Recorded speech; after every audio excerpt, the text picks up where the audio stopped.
The average teen is picking up their phone over 100 times and spending over 8 hours online a day, mostly on social media. The constant quantification of my worth through likes, comments, and followers heightened my anxiety and deepened my depression. This is a biological vulnerability that social media capitalizes on. I am 14 years old and I have never lived in a world without social media. I cannot remember a time when I didn't constantly have to remind myself to ignore my ads, messages, and notifications to stay present. And yet, social media is a recent phenomenon. Facebook, the world's largest social media platform with over 3 billion global users, was created in 2004 as the first of its kind. Even TikTok, the most popular platform for teenagers, only launched globally in 2018. Social media can be a positive influence. It can be used to learn new languages, to connect with new friends, to communicate with old friends, and to share art. Well, it started during the pandemic. My show got closed down, and we weren't allowed to go to openings.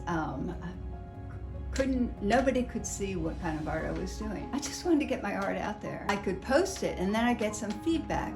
And the feedback was really extraordinarily welcoming. And then I would go thumb through their artwork and I would comment on it. You like to see how they're learning and growing, and you can learn and grow too.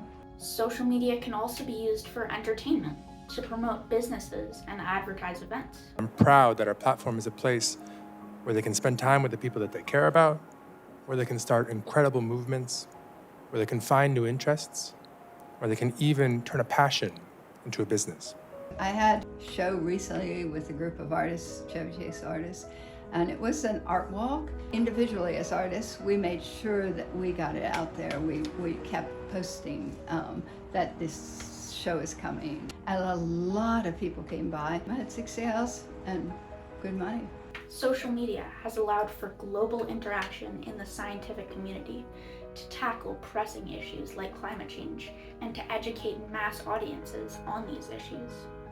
Georgetown University's Center for Global Impact Communication notes that social media and marketing campaigns have shifted the way science is practiced in America, accelerating the pace of research and increasing opportunities through the popularization of crowdfunding. Social media has also diversified political sources, giving rise to podcasts, blogging, and online newspapers. And therefore, in the past, they would, ultimately look for one source, but today they're looking for 2 or 3 or 4 sources. I think that is good. So, yes, social media can be a force for good, but it also comes with a dark side, an unending feed of dishonesty and toxicity. It can be an addictive getaway, one that brings depression and shame, and sometimes even leads to suicide. You could be crushing these 4, right? Diet, sleep, exercise, friendships, but if the internet really messes with your brain, these are worthless. If you can't sleep, if you feel bad about yourself, if you just are exposed to things that you can't get out of your mind. Misinformation and inappropriate content destroys lives and destabilizes democracies, capitalizing on grief and shame. But because it's engaging, it makes a disproportionately large amount of money, which dissuades companies from taking action.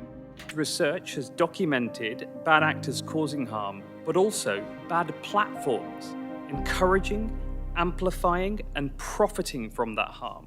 An intentional lack of effective age restrictions means that children are victim of exploitation and cyberbullying. Last year, NCMEC Cyber Tipline received over 32 million reports.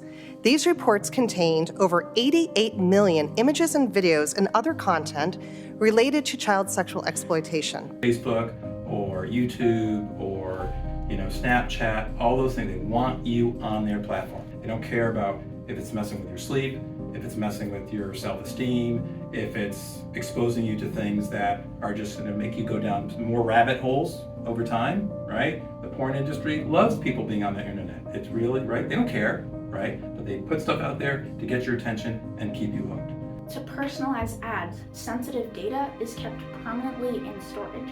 For the 73% of the United States who believe that they have little to no control over what companies do with this data, that's a concern, especially because companies are rarely held responsible for wrongdoings. Nearly all accusations are denied, deflected, or outright ignored. Snapchat is different. Snapchat was built as an antidote to social media. We certainly do not want our products to be addictive. We want people to use them because they are meaningful. Potential security, privacy, content manipulation concerns raised about TikTok are really not unique to us. The same issues apply to other companies. It's clear that the unprecedented growth of social media has translated to extraordinary impact. It has shifted social interaction, political landscapes, available information, and the world as we know it.